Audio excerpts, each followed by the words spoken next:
Ես օրինակ զարմացա մի հատ շատ հետաքրքիր տեսարանի ականատես եղավ, աղմուկ բարձացավ, որ մարզահամերգային համալիրում տեղի է ունեցել հարսանիք։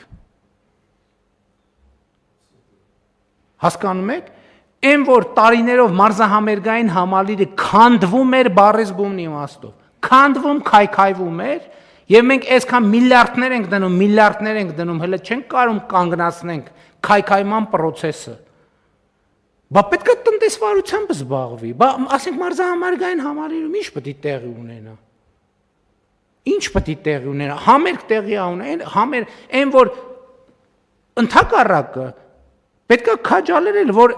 այսօր Հայաստանից ու դրա մասին ոչ մեկ չի խոսում։ Հարյուրավոր ընտանիքներ գնում են Դուբայում հարսանիք են անում, հետ են գալիս։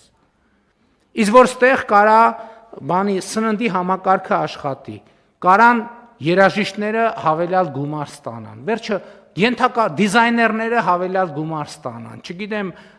ծառայություններ մատուցողները հավելյալ գումար ստանան, հավելյալ հարկ վճարեն եւ հավելյալ ծախսեր անելու հնարավորություն ունենան, չեկեք ձեր չտանք, չմոտենաք համալիրին։